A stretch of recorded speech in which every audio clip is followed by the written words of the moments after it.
the purpose of this vetting, General, is to ascertain your suitability to discharge your responsibility as a diplomat of Kenya to Iran. In 10 or less than minutes, if you can quickly then give us a summary of your life, the story of your life. Thank you very much, Chair. My name is John Maina Mwangi, and I was born in 1963. I am married, and I have three children, adult children. I have been an employee of the Ministry of Defense, or KDF, since 1982 May until 8th of April this year. Of March this year, when I was when my term came to an end in active service. Currently, I am on terminal leave pending retirement from the Kenya Defense Forces. I was expecting that you probably just use the opportunity as well to just give us your, family background, academic background, professional background, experience, and why you think you are suitable for this position. Thank you very much, Chair, again for the opportunity for having me here today.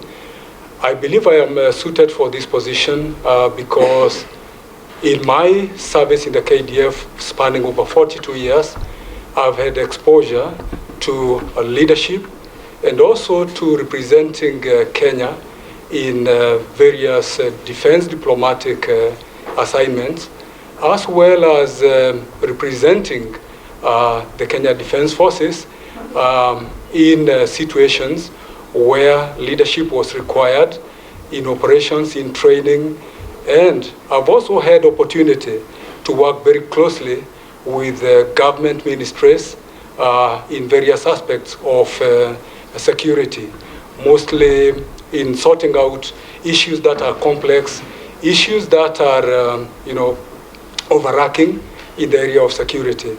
And also in development, I've also been involved in many discussions and projects that have an impact on national development. I've also undergone training and gone through school. I have a degree in peace and security from the Nazarene University, which is related to the assignment that His Excellency the President has nominated me to. Furthermore, in the military again, I've had very many trainings. I have been to War College, I've been to Command and Staff College, and done several courses and seminars that prepare me for leadership at this level as nominated by His Excellency the President, and which I present to this committee for consideration of probably approval, if you find me suitable, Chair. Thank you very much, General, for that brief history of yourself. I mean, most of, if not all of these members are familiar with you. But for purposes of record, I think it was important that you highlighted those areas. I also must commend you because of the proper documentation. Earlier, the nominee that we had, Honorable Mamusi, had really complained on how all the papers he had were flying, and your documents are really well kept, and it's easy to identify what we needed. Thank you for the compliment, Chair. I think it's the discipline that comes with the military. So I will allow Honorable colleagues, if you have any questions to General that you may pose. I'll start with Honorable Yusuf. Thank you, Chair. And I want to congratulate the General, who is familiar with us, for his nomination as our ambassador to Iran. Iran is a very important country in the Middle East, and continues to play a big geopolitical role in that part of the world. What is it that you think Iran and Kenya can do together if you are to be appointed the ambassador? in improving our trade relations and also taking our diplomatic relations to another level. But for example, we don't sell that much to Iran, nor do we buy a lot from Iran. Yet Iran is an industrial power. It's a country with a lot of medical and scientific expansion. What areas would you put emphasis in, given your background, to expand the relationship, and particularly to increase trade? For example, in the area of livestock, meat consumption, I think they probably would benefit from our quality meat, of which you have been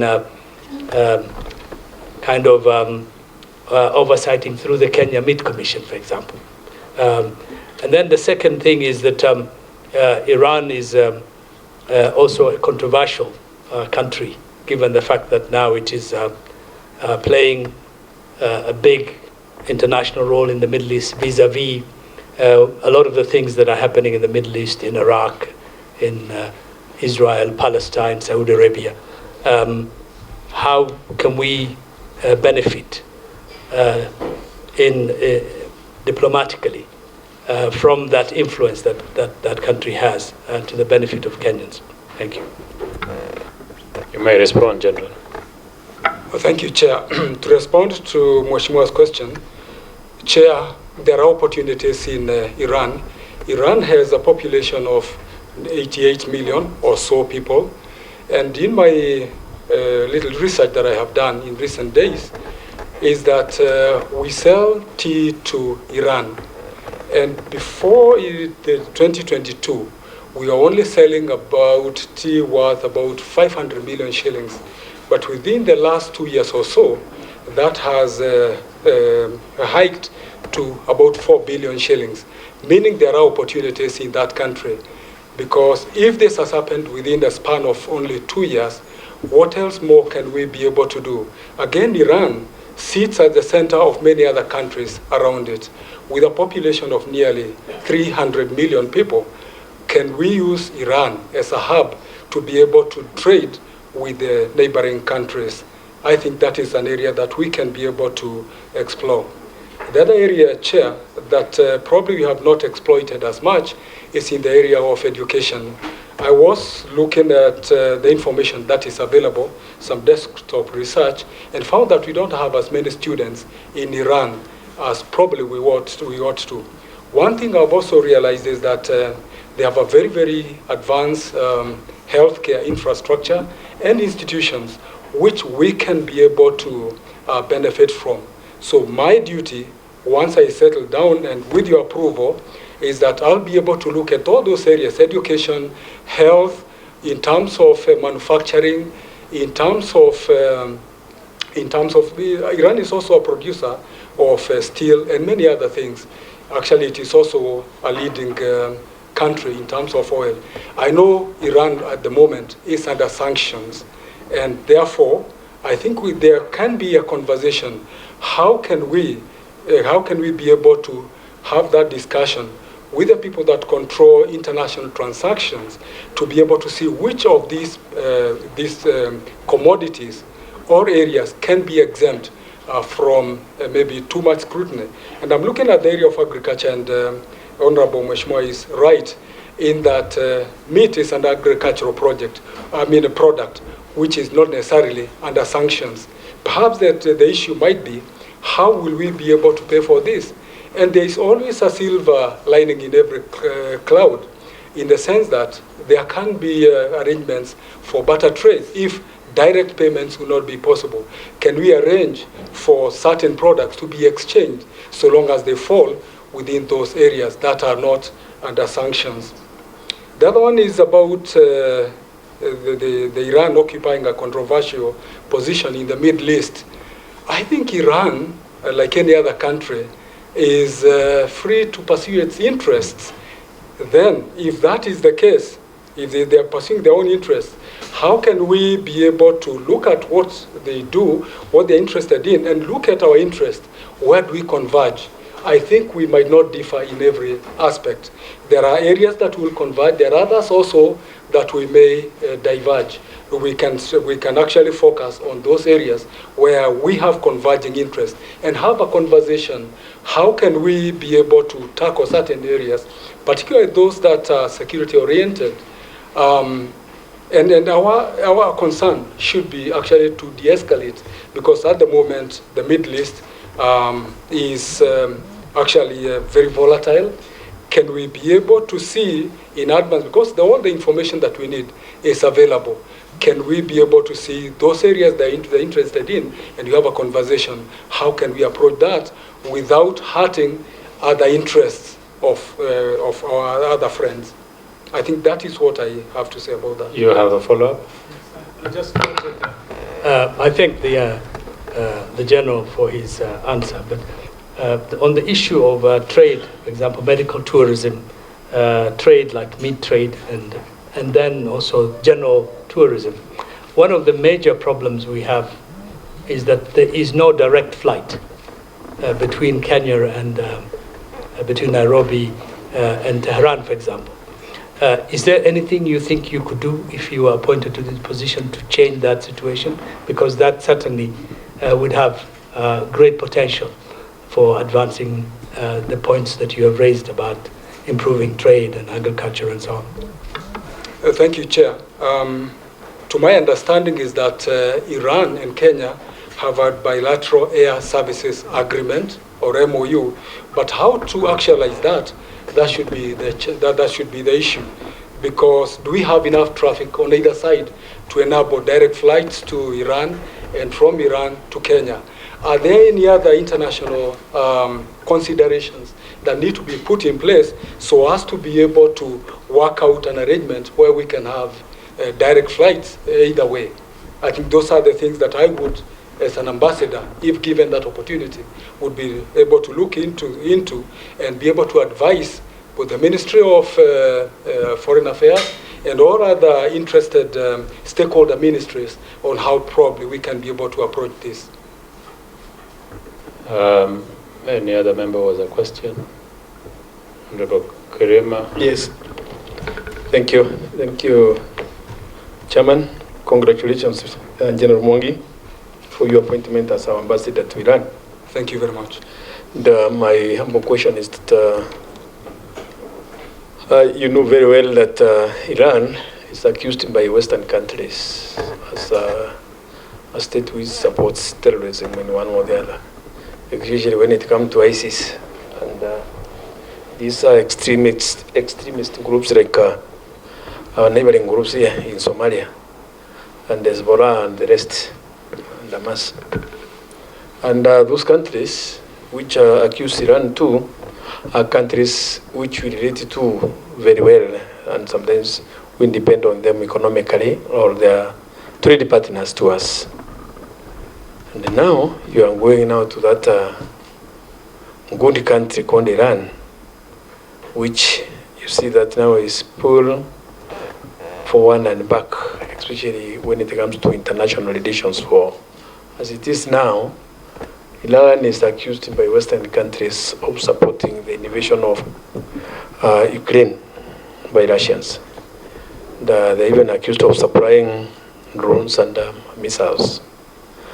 And now Kenya must come out clean, and now you're the representative of Kenya in that country, so that at least we cannot be caught up in the conflict. What are you going to do to avoid being caught up in that kind of conflict which fits Iran and Western countries? That is one. Secondly, second question is that Iran is a nuclear power. It produces energy through nuclear. And Kenya has been having that belonging. It has been longing for quite a long period to have a supplement of hydropower, especially when it comes to production of power.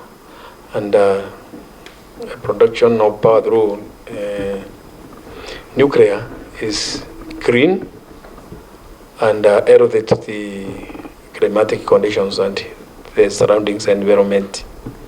What are you going to do to see that we benefit from that powerful country when it comes to power production? Thank you, Chair. Chair, thank you for that question. And I begin by reiterating that you have said Iran is accused by certain powers of aiding or supporting terrorism. Again, I think we began by saying that we are believers in a sovereign equality. And every nation, every state has the right to pursue what their interests are. If Iran is in support of certain groups that are in bad books with others, I think ours is just to observe. I think that's the most that we can do. But as I said again from the previous questions, is that out of all this, what can we benefit from? And you have said very well that we are a beneficiary of a power project. I think that is the Tana hydro project that has been developed with the aid of Iran. And also, we also believers in the useful, in the peaceful use of atomic energy. That area, I think we can cooperate. And I think, to the best of my knowledge, is that the joint comprehensive plan of action on ensuring that Iran does not develop nuclear weapons and only enriches uranium to about 3.6% or thereabouts. I think that is a conversation that we have, because as Kenya seeks to develop, as Kenya seeks to industrialize, as we look at Vision 2030, I think there are certain aspects of all these conversations that can be of benefit to us. Yes, there are opportunities in this one that we can be able to pursue. Thank you. Thank you, Chair, for the opportunity. Let me declare my interest before I proceed to questions. General comes from my county, so he's my countryman, but that will not deter me from engaging him with the question that I have in my duty as a representative of the people. Chair, my interest would be on commercial diplomacy, because you see, diplomacy is changing from what it used to be now to opportunities in terms of business and our people vis-a-vis the people of the country that the nominee is going to represent Kenya. And Chair, you realize that balance of trade is in favor of our country, Kenya. But of course, with so many bottlenecks, it's tried to enumerate in terms of cash transfers. And something that is mentioned that is very interesting is put a reverse gear, to where we came from in terms of trade, that we can go back to barter trade, because it is difficult to do transfers based on the sanctions that we have.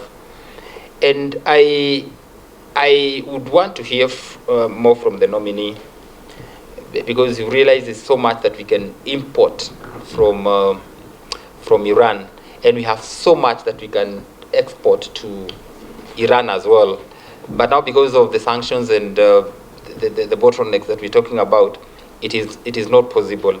I would want to hear some practical examples of areas whereby we could do barter trade. Is it in terms of foreign direct investments, because maybe that would be easier, or what did you mean when you spoke of barter trading? Because I think there exist immense opportunities in Iran, just like there exist immense opportunities in Kenya that Iran can leverage from. So I would want to hear more. Thank you, Chair. May I respond, General? Thank you, Chair. When I talked about barter trade, I was actually making reference to the difficulties in terms of transferring money from one country to the next, Kenya and Iran, for instance. And my thought about this is that barter trade is, of course, not the best. But if that is what is available, maybe we can try. But we also have an opportunity, again, as we said previously, that in the international system, can we be able to have a conversation with, for example, the US, that we are a developing country, we are in need of, lifting our people. And that actually speaks very well to the vision of the current administration of being able to empower people from the bottom. And therefore, the more opportunities we create, particularly in the area of agriculture, because that is our mainstay, and that is the one area that can absorb a lot of people.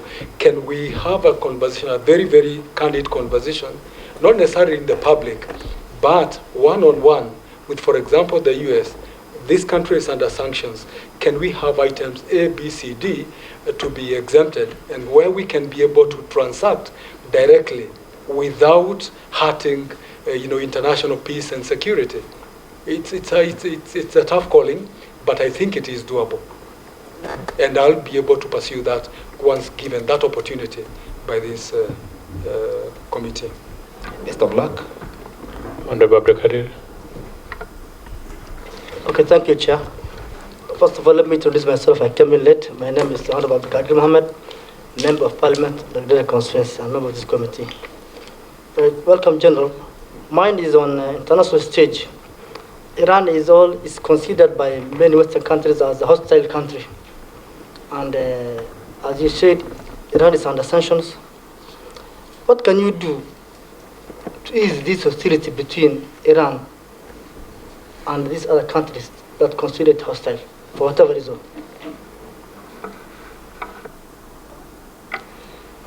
It's a tough one. Thank you very much, Chair, for that question. I think, personally, I would only maybe add to the conversation. And because we all have different ways of looking at issues.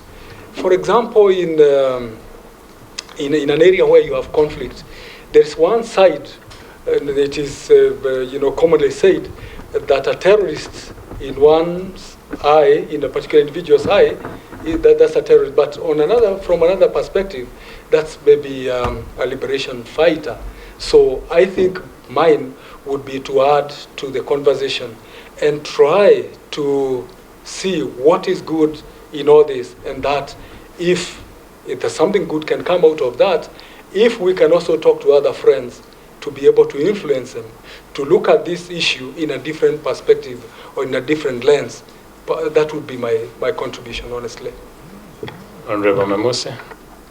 Thank you, Chair. General, congratulations on your nomination. Thank you much more. 42 years of service in the military.